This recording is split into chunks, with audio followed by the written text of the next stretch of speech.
салом дӯстон, хабари рафтани Лео Месси аз Барса чанд рӯзи дигар дар сархатҳои хабарҳои варзишӣ ва саҳифаҳои аввали нашриё хоҳад буд. Рафтани ӯ ба ҳақиқат наздиктар мешавад, аммо моҷарои асосӣ инҷост ки ӯ ба куҷо меравад. Аз ҷиҳати молиявӣ дастҳои каме ҳастанд ки қудрати имзои шартнома бо Мессиро доранд. Манчестер Сити ва ПСЖ метавонанд ба худ иҷозат бидиҳанд то ба Месси маблағи хуб пардохт кунанд, вале айни ҳол Манчестер Сити нисбати Месси хомӯширо пеша кардааст. Имрӯз мо дар бораи вариантҳое ки барои идома додани фаъолияти Месси имконпазир аст гап мезанем. Дар ягон ҷо баҳс рӯшнед, мо бошад сар мекунем. Мерих Демирал ном футболбоз ба гӯшаи фаромӯшӣ рафта истода буд ки чемпионати Аврупо оғоз ёфт. Ӯ номи худро дар таърихи Евро сабт намуд. Аввалин маротиба голи якуми чемпионати Аврупо автогол шуд. Муаллифи он тавре шумо пай бурдед, Мерих Демирал шуд. Ин гол дар бозии даври якуми гурӯҳӣ бар зидди мунтахаби Италия зада шуд. Баъд аз чемпионати Аврупо якчанд дастаи миёнаҳол ба Демирал таваҷҷӯҳ карданд. Байни онҳо Лестер ва Эвертон фаъолтар буданд. Лестер мехоҳад як турки дигар бо сеюнҷу дар хатти дифои марказ бозӣ кунад. Аммо рӯзҳои охир рӯбоҳон аз Демирал даст кашида таваҷҷӯҳро бештар ба Озан Кабак равон карданд. Ба ин дастҳо ҳамчунин Боруссия ва Аталанта ҳамроҳ шуданд. Аталанта якбора бо маблағи муайян ба Турин омаданд. 30 миллион евро пешниҳоди якуми бергамиҳо буд. Ювентус ҳам дар ҳамон шабрӯзҳо нархи Демиралро арзон кард.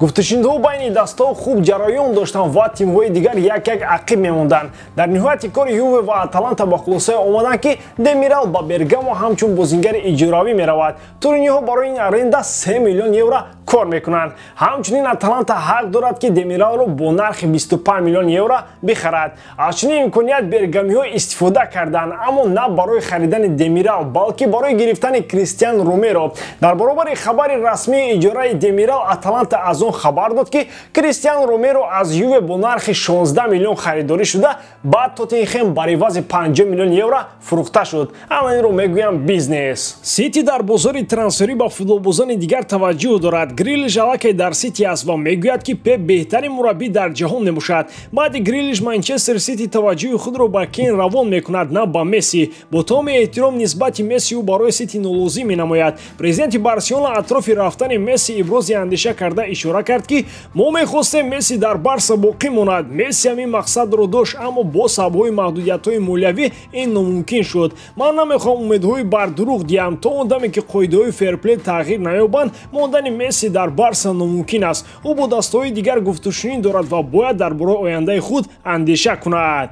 Аз ҳама диққати зиёдро ба Месси айни ҳол дастаи ПСЖ равон мекунад. Дар Париж дӯсти деринаи Месси Неймар бозӣ мекунад. Бозингари Бразилия ҳамонро таҳти назорати худ қарор додааст ва аллакай дар ҷустуҷӯи макони нави зист барои Месси дар шаҳри Париж мебошад. Неймар ҳатто омодааст ки рақами 10-ро ба Месси диҳад, вале Месси чун марди боадолат намехоҳад то рақамро аз дӯсташ бигирад. гуфтушунидҳои Месси бо дастаи шаҳри Париж давом доранд ва тибқи хабарҳо ҷараёни хуб доранд. Аммо мушкилӣ дар он аст ки ПСЖ боварии комил ба рафтани Месси надорад. Дар Париж ақидаи он ҳукумфармост ки изороти рафтани Месси ин танҳо роҳи фишори каталониҳо бар роҳбарияти Ла Лига мебошад. Бо ин фишороварӣ Барса мехоҳад Мессиро нигоҳ дорад ва роҳбарияти Ла Лига ба ӯ истисно кунад. Ин истисно бояд маҳдудиятҳои молиявиро бардорад. маҳз бо сабаби буҳрон, қоидаҳои ферплей ва низоми сахти молиявии Ла Лига, Барселона натавонист шартномаи нав бо Лионел Месси бандад. ПСЖ бояд ҷараёни гуфтушунидҳоро бо футболбози аргентинӣ тезу тун накунад. Баъд аз ҳама ин воқеот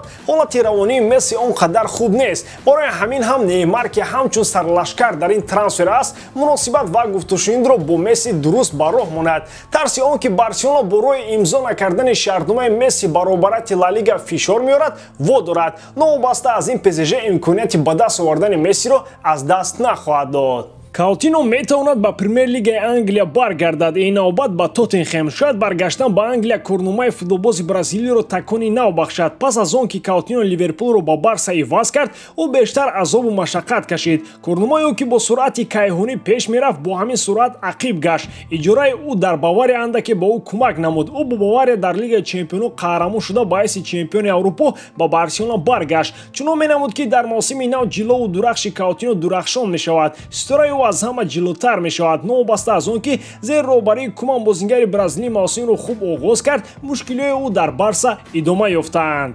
осебҳои паёпай ва бозиҳои заиф Филиппро аз байни футболбозони ҳайати асосӣ хат заданд. Каутино аз ҳайати футболбозони захиравӣ ба майдон ворид мешуд, он ҳам дар лаҳзаҳои на он қадар муҳим.